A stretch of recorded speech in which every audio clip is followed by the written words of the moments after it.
Lectura del conflicto de los siglos, capítulo 1. Millares murieron a consecuencia del hambre y la pestilencia. Los efectos naturales parecían haber desaparecido. Los esposos se arrebataban unos a otros los alimentos. Los hijos quitaban a sus ancianos padres la comida que se llevaban a la boca. Y la pregunta del profeta, ¿se olvidará la mujer de lo que dio a luz?, recibió respuesta en el interior de los muros de la desdichada ciudad, como afirman las Escrituras. Las manos de las mujeres piadosas cocieron a sus hijos. Sus propios hijos sirvieron de comida en el día del desastre de la hija de mi pueblo. Isaías 49:15 y Lamentaciones 4:10.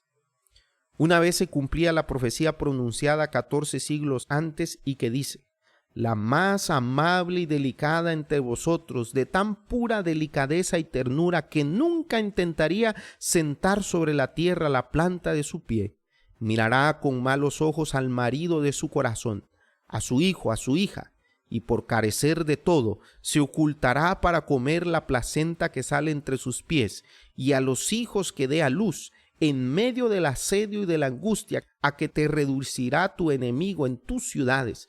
Deuteronomios 28, 56 al 57. Los jefes romanos procuraron aterrorizar a los judíos para que se rindiesen. A los que eran apresados resistiendo, los azotaban, los atormentaban y los crucificaban frente a los muros de la ciudad.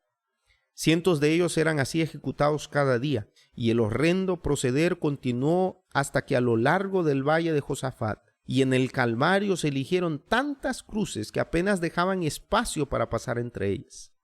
Así fue castigada aquella temeraria imprecación que lanzara el pueblo en el tribunal de Pilato al exclamar: su sangre sea sobre nosotros y sobre nuestros hijos. Mateo 27:25. De buen grado hubiera Tito hecho cesar tan terribles escenas y ahorrado a Jerusalén la plena medida de su condenación. Le horrorizaba ver los montones de cadáveres en los valles. Absorto miraba desde lo alto del monte de los Olivos el magnífico templo y dio orden de que no se tocara una sola de sus piedras. Antes de intentar tomar posesión de esa fortaleza, dirigió un fervoroso llamamiento a los jefes judíos para que no le obligasen a profanar con sangre el lugar sagrado. Si querían salir a pelear en cualquier otro sitio, ningún romano violaría la santidad del templo. Josefo mismo, en un llamamiento muy elocuente, le rogó que se entregasen para salvar a sí mismos, a su ciudad y su lugar de culto. Pero respondieron a estas palabras con maldiciones y arrojaron dardos a su último mediador humano mientras alegaba con ellos. Los judíos habían rechazado las súplicas del Hijo de Dios y ahora cualquier otra instancia o amonestación no podía obtener otro resultado que inducirlos a resistir hasta el fin. Vanos fueron los esfuerzos de Tito por salvar el templo.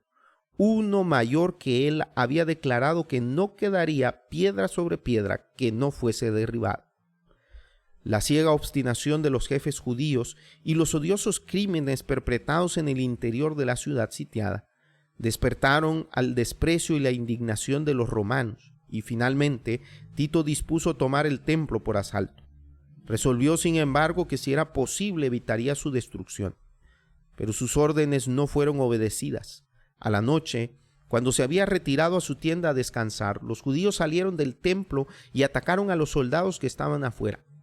Durante la lucha, un soldado romano arrojó al pórtico por una abertura un leño encendido, e inmediatamente ardieron los aposentos enmaderados de cedro que rodeaban el edificio santo.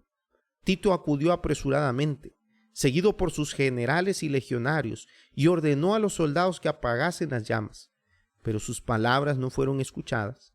Furiosos, los soldados arrojaban teas encendidas en las cámaras contiguas al templo, y con sus espadas degollaban a gran número de los que habían buscado refugio allí. La sangre corría como agua por las gradas del templo. Miles y miles de judíos perecieron. Por sobre el ruido de la batalla se oían voces que gritaban: ¡Icabod! La gloria ha sido desterrada. Tito vio que era imposible contener el furor de sus soldados enardecidos por la lucha, y con sus oficiales se puso a contemplar el interior del sagrado edificio. Su esplendor lo dejó maravillado, y como las llamas no habían llegado aún al lugar santo, hizo un último esfuerzo por salvarlo. saliendo precipitadamente y exhortando con energía a los soldados para que se empeñasen en contener la propagación del incendio. El centurión Liberalis hizo como pudo con su insignia de mando para conseguir la obediencia de los soldados, pero ni siquiera el respeto del emperador bastaba para ya apaciguar la furia de la soldadesca contra los judíos y su ansia insaciable de saqueo. Todo lo que los soldados veían en torno suyo estaba revestido de oro y resplandecía la luz siniestra en las llamas, lo cual les inducía a suponer que habría en el santuario tesoros de incalculable valor. Un soldado romano, sin ser visto, arrojó una tea encendida entre los gones de la puerta y en breves instantes todo el edificio era presa de las llamas.